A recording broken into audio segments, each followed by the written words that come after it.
मनीष गर्ग। खबर दुर्गापुर। अपनी तूफानी दौरे के दूसरे चरण में पीएम मोदी ने दुर्गापुर में 5,400 करोड़ रुपए से अधिक की विकास परियोजनाओं का उद्घाटन किया। इन परियोजनाओं में बुनियादी ढांचे, परिवहन और औद्योगिक विकास से जुड़ी योजनाएं शामिल हैं। इससे पहले उन्होंने बिहार के मोतिहारी में 7,200 करोड़ रुपए मूल्य की विकास परियोजनाओं की बिहारवासियों को सौगात दी। दुर्गापुर में पीएम मोदी ने उद्घाटन कार्यक्रम के बाद एक जनसभा को भी संबोधित किया। पीएम मोदी ने कहा कि विकसित भारत को लेकर दुनिया भर में चर्चा हो रही है, बुनियादी ढांचा इसका प्रमुख पहलू है। उन्होंने कहा कि एक इस्पात नगरी होने के नाते दुर्गापुर भारत की जनशक्ति का केंद्र भी है। दुर्गापुर का देश के विकास में अहम भूमिका है। इन विकास परियोजनाओं से कनेक्टिविटी बढ़ेगी। आज स्थिति पूरी तरह उलट गई। आज पश्चिम बंगाल का नौजवान पलायन के लिए मजबूर है। छोटे छोटे काम के लिए भी उसे दूसरे राज्यों की तरफ जाना पड़ रहा है। दुर्गापुर, वर्धमान और आसनसोल, ये पूरा क्षेत्र भारत के औद्योगिक विकास को किसी जमाने में गति दे रहे थे, लेकिन आज यहां नए उद्योग लगने के बजाय जो है उसको भी ताले लग रहे हैं।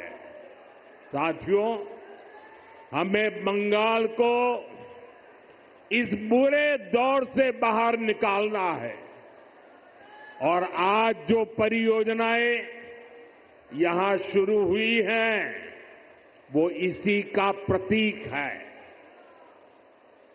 बंगाल बदलाव चाहता है। बंगाल विकास चाहता है। बांग्ला परिवर्तन चाहे। बांग्ला उन्नयन चाहे। साथियों, बंगाल के प्रबुद्ध लोग जानते हैं कि 21वीं सदी का ये समय नई टेक्नोलॉजी का है। बंगाल के उद्योगों को भी नई टेक्नोलॉजी की जरूरत है। आज जो गैस आधारित इकोनॉमी का काम आगे बढ़ रहा है, स्टील प्लांट को आधुनिक टेक्नोलॉजी से लैस करने का काम हुआ है, वो भारत सरकार की इसी सोच का नतीजा है। दुर्गापुर कोलकाता गैस पाइपलाइन से यहां के उद्योगों को नया जीवन दान मिलेगा। ये जो गैस पाइपलाइन है, इस पर केंद्र की भाजपा सरकार हजारों करोड़ रुपए खर्च कर रही है ताकि यहां सीएनजी वाली गाड़ियां चल पाए, आपके पैसे बचे, यहां नए नए कारखानों को बल मिले और सबसे बड़ी बात, इससे बंगाल के नौजवानों के लिए रोजगार के नए मौके बनेंगे। साथियों, आजादी के अनेक दशकों तक पश्चिम बंगाल के लाखों परिवारों के लिए गैस कनेक्शन एक सपना था। बीते सालों में ऐसे परिवारों को गैस कनेक्शन मिला। अब हमारा प्रयास है कि बहनों के किचन में, रसोई घर में जैसे नल से पानी आता है, वैसे ही पाइप से सस्ती गैस आपके किचन तक पहुंचे। अभी कुछ देर पहले जो कार्यक्रम हुआ है वो आपका जीवन भी आसान बनाएगा और यहां उद्योगों को भी गति देगा। साथियों, मैं आज आपको पश्चिम बंगाल के नौजवानों को ये यकीन दिलाने आया हूं, बंगाल की बदहाल स्थिति को बदला जा सकता है। बीजेपी सरकार आने के बाद कुछ ही वर्षों में पश्चिम बंगाल देश के टॉप इंडस्ट्रियल राज्यों में से एक बन सकता है। ये मेरा दृढ़ विश्वास है और मेरे इस विश्वास का कारण है पश्चिम बंगाल में समर्थ और प्रतिभाशाली मेरे नौजवान भाई बहन हैं। यहां नदियां भी हैं और समंदर भी है। पश्चिम बंगाल सैकड़ों वर्षों से इंपोर्ट एक्सपोर्ट का केंद्र रहा है। यहां पोर्ट्स का बहुत बड़ा नेटवर्क है।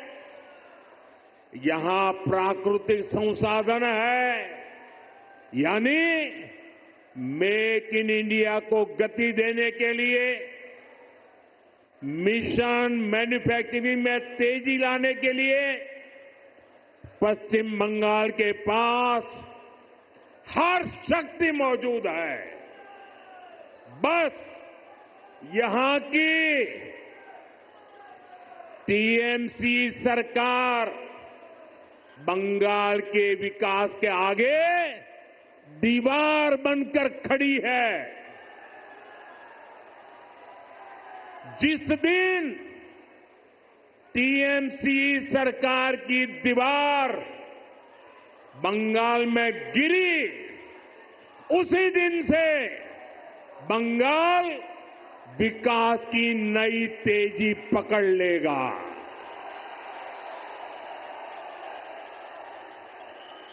टीएमसी की सरकार जाएगी तभी असली परिवर्तन आएगा। टीएमसी जावे तबे আসল परिवर्तन আসবে। साथियों, विकसित भारत बनाने में पश्चिम बंगाल की बहुत बड़ी भूमिका होने वाली है। इसी संकल्प के साथ बीजेपी आपका आशीर्वाद मांग रही है। आप अपने आसपास देखिए, असम में लंबे समय बाद बीजेपी को अवसर मिला। आज असम तेज गति से प्रगति कर रहा है। बगल में त्रिपुरा की क्या स्थिति थी, ये भी किसी से छुपी नहीं है। आज बीजेपी सरकार त्रिपुरा को विकास की नई रफ्तार दे रही है। अब ओडिशा में भी भाजपा सरकार बन चुकी है। आप देखिएगा, ओडिशा भी बहुत जल्द देश के सबसे तेजी से विकसित होने वाले राज्यों में से अपनी जगह बना लेगा। इसलिए भाजपा की तरफ से मेरा यह आग्रह है कि आप एक बार भाजपा को अवसर दें, एक ऐसी सरकार बनाएं जो ईमानदार हो, कामदार हो और दमदार हो।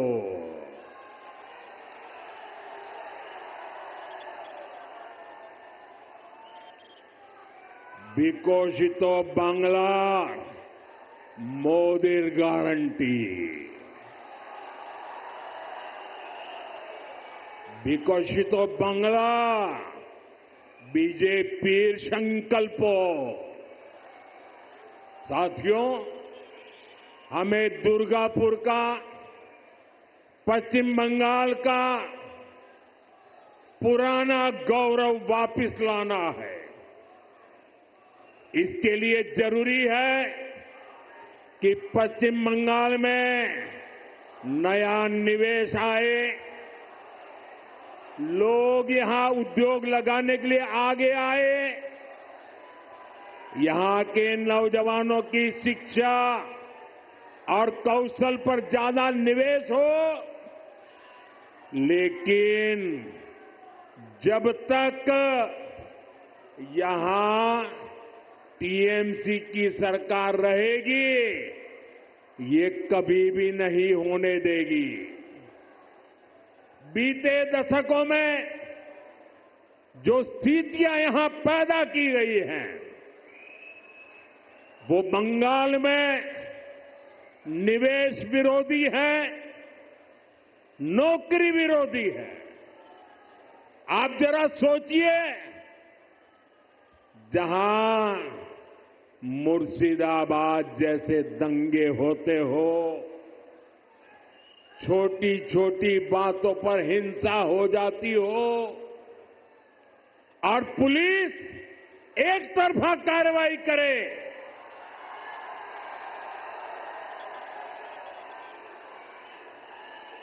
जहां न्याय की कोई उम्मीद ना हो, वहां कोई कैसे निवेश कर सकता है?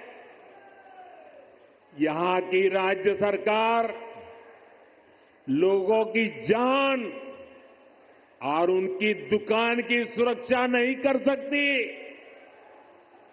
तो निवेशकों को भी चिंता होती है। मैं जानता हूं कि पश्चिम बंगाल में जितनी संभावनाएं हैं, उनको देखते हुए दुनिया भर के निवेशक यहां पैसा लगाने आना चाहेंगे। लेकिन जब वो यहां सिंडिकेट राज देखते हैं, वे देखते हैं कि कैसे यहां उगाही होती है, बिजनेस करने वालों से पैसे मांगे जाते हैं, कैसे टीएमसी के लोग धमकाते हैं, तोड़फोड़ करने की, काम बंद करने की धमकियां देते हैं, तो वो भी डरकर भाग जाते हैं। ये जो टीएमसी का गुंडा टैक्स है, ये बंगाल में निवेश को रोकता है। यहां संसाधनों पर माफिया का कब्जा है, वो बंगाल में निवेश को रोकता है। यहां की सरकार नीतियां ही अपने नेताओं को भ्रष्टाचार की खुली छूट देने के लिए बनाती है। कब कौन सी नीति पलट दी जाए, इसकी भी कोई गारंटी नहीं। यही कारण है कि टीएमसी के राज में सैकड़ों कंपनियां पश्चिम बंगाल छोड़ चुकी है। तभी तो यहां नौजवान को आगे बढ़ने के अवसर नहीं मिल रहे, तभी तो बंगाल का हाल बेहाल हो गया है। इसलिए आज हर कोई कह रहा है, टीएमसी हटाओ, बंगाल बचाओ। टीएमसी हटाओ,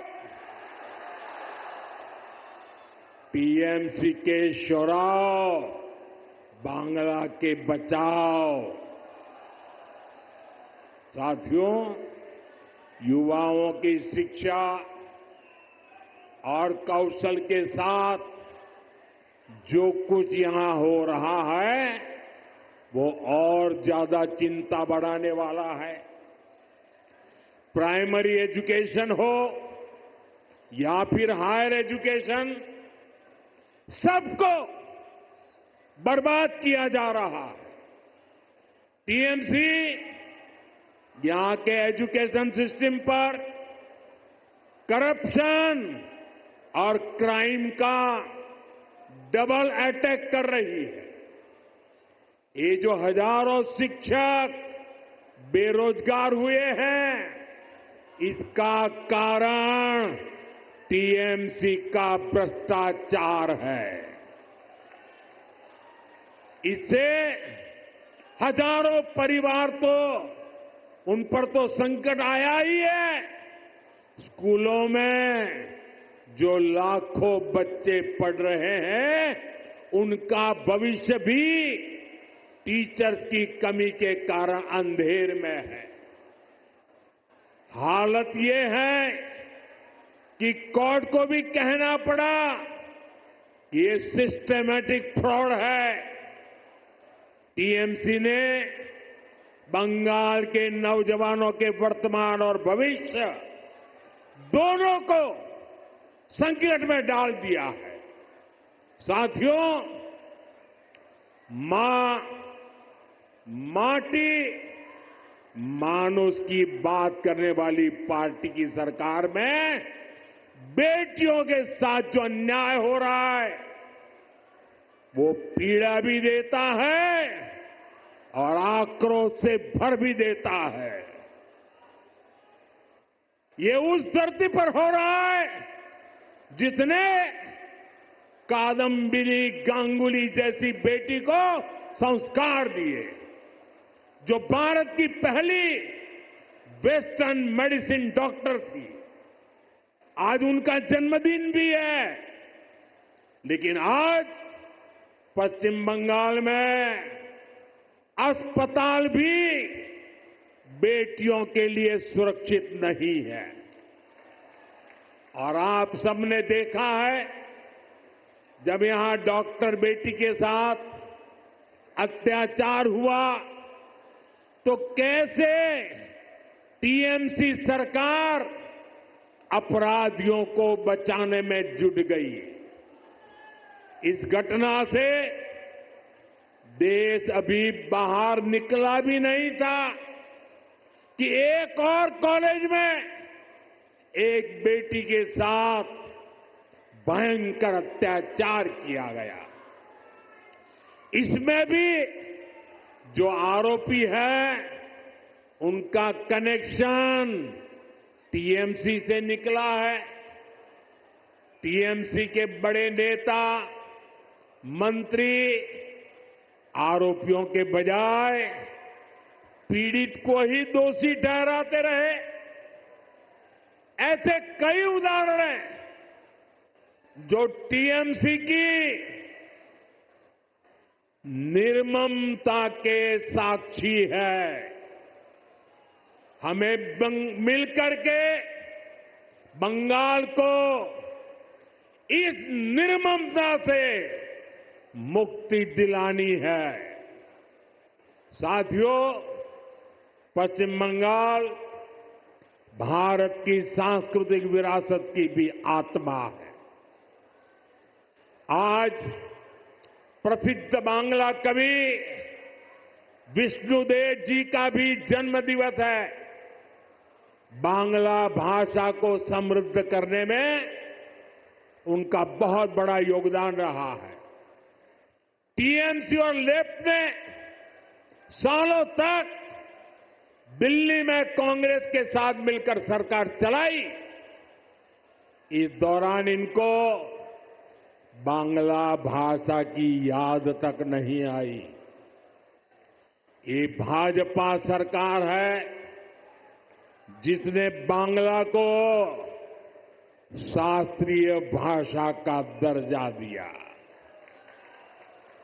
ऐसा करके हमने बांग्ला साहित्य की सेवा करने वाले विष्णुदेव जी जैसे अनेक साहित्यकारों को भी श्रद्धांजलि दी है। साथियों, भाजपा ऐसी राष्ट्रीय पार्टी है जिसका बीज बंगाल की मिट्टी में पनपा है। भाजपा की वैचारिक नींव को बंगाल के सपूत डॉक्टर श्यामा प्रसाद मुखर्जी ने अपने खून से सींचा है। डॉक्टर मुखर्जी ने एक देश, एक संविधान का जो सपना देखा, वही भाजपा का संकल्प बना और उसे हमने पूरा करके भी दिखाया। भाजपा बांग्ला भाषा को प्रेरणा, परंपरा और पहचान का माध्यम मानती है। भाजपा के लिए बांग्ला अस्मिता सर्वोपरि है। देश में जहां भी भाजपा है, वहां बांग्ला का सम्मान है, पश्चिम बंगाल के लोगों का सम्मान है।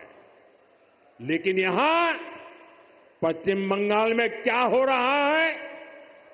यहां टीएमसी ने अपने स्वार्थ में पश्चिम बंगाल की पहचान को भी दांव पर लगा दिया है। इसके लिए यहां घुसपैठ को बढ़ावा दिया जा रहा है। घुसपैठियों के फर्जी कागज बनाए जा रहे हैं। इसका एक पूरा इकोसिस्टम यहां डेवलप किया गया है। ये पश्चिम बंगाल की देश की सुरक्षा के लिए खतरा है। ये बांग्ला संस्कृति के लिए खतरा है। लेकिन तुष्टीकरण के लिए टीएमसी हर हद पार कर रही है। आज जब देश के सामने टीएमसी की साजिश उजागर हो गई है, तो उसने घुसपैठियों के पक्ष में नई मुहिम शुरू कर दी है। ये देश के संविधान को, संवैधानिक संस्थाओं को भी चुनौती दे रहे हैं। टीएमसी अब उनके समर्थन में खुलकर उतर आई है। लेकिन मैं दुर्गापुर की धरती से साफ साफ कह दूं, जो भारत का नागरिक नहीं है, फिर से सुन लीजिए, जो भारत का नागरिक नहीं है, जो घुसपैठ करके आया है, उसके साथ भारत के संविधान के तहत न्याय सम्मत कार्रवाई होती रहेगी। बंगाल की अस्मिता के खिलाफ होने वाली किसी भी साजिश को बीजेपी कामयाब नहीं होने देगी। ये आपको मोदी की गारंटी है। साथियों, पश्चिम बंगाल को बीजेपी की डबल इंजन की सरकार की जरूरत है। यहां भाजपा सरकार इसलिए भी चाहिए ताकि दिल्ली से भेजा एक एक रुपया आपकी सुविधा के लिए लगे। गरीब कल्याण की, आदिवासी कल्याण की जो योजनाएं पूरे देश में लागू है, उनका लाभ पश्चिम बंगाल के लोगों को भी मिले। टीएमसी सरकार केंद्र की योजनाओं को या तो रोक लेती है या फिर उनमें भ्रष्टाचार करती है। रोड, रेल, टेलीकॉम, ऐसे अनेक विभागों से जुड़े अनेक प्रोजेक्ट हैं जो यहां लटके हुए हैं। केंद्र सरकार इनके लिए हजारों करोड़ रुपए दे रही है, फिर भी इन परियोजनाओं को जानबूझकर लटकाया जा रहा है। हमने पूरे देश में हर घर जल का अभियान चलाया है। देश में कई राज्य ऐसे हैं जहां हर घर में नल लग चुका है, लेकिन पश्चिम बंगाल में दुर्भाग्य से एक जिला भी ऐसा नहीं है जहां 100% नल से जल पहुंचा हो। देश भर में 4 करोड़ गरीब परिवारों को पीएम आवास योजना के तहत पक्के घर दिए जा चुके हैं, लेकिन पश्चिम बंगाल के लाखों गरीब परिवार को उनके पक्के घर नहीं मिल पा रहे हैं। साथियों, 5 लाख रुपए तक का मुफ्त इलाज देने वाली आयुष्मान स्कीम पूरे देश में चल रही है। करोड़ों लोग इसका फायदा उठा चुके हैं, लेकिन टीएमसी निर्ममता साथ यहां इसे लागू नहीं कर रही। अगर बंगाल का मेरा कोई भाई इंटरव्यू देने के लिए कहीं गया है, टूरिज्म के लिए कहीं गया है, रिश्तेदार को मिलने गया है और वहां कुछ हो गया तो उसको आयुष्मान कार्ड के अभाव में वहां मुफ्त इलाज नहीं मिल पा रहा। साथियों, गरीब हो या आदिवासी, अपनी राजनीति के लिए टीएमसी सभी को वंचित कर रही है। केंद्र की ऐसी कई योजना हैं जिनको टीएमसी ने यहां रोक रखा है। भाजपा सरकार बनते ही इन सभी योजनाओं का फायदा पश्चिम बंगाल के हर परिवार को मिलेगा, ये मोदी की गारंटी है। साथियों, भाजपा बंगाल को संकट से बाहर निकालने के लिए प्रतिबद्ध है। बंगाल को माफिया नहीं, काबिल शिक्षक चाहिए। बंगाल को परिवारवाद नहीं, प्रतिभा का सम्मान चाहिए। बंगाल को सिंडिकेट नहीं, स्टार्टअप का इकोसिस्टम चाहिए। बंगाल को ऐसी सरकार चाहिए जो शांति और सुरक्षा की गारंटी दे सके। भाजपा इसी संकल्प को लेकर के आगे बढ़ रही है। ये पश्चिम बंगाल के पुनर्जागरण का कालखंड है। मैं यहां के गांव-गांव में एक नई उम्मीद, नई लहर देख रहा हूं। मैं यहां के नौजवानों में एक नया जोश अनुभव कर रहा हूं। हमें मिलकर नया सवेरा लाना है, परिवर्तन का कमल खिलाना है। विकसित बंगला मोदी गारंटी। एक बार फिर आप सभी का इतनी बड़ी संख्या में आशीर्वाद देने के लिए मैं आभार व्यक्त करता हूं। मेरे साथ बोलिए, भारत माता की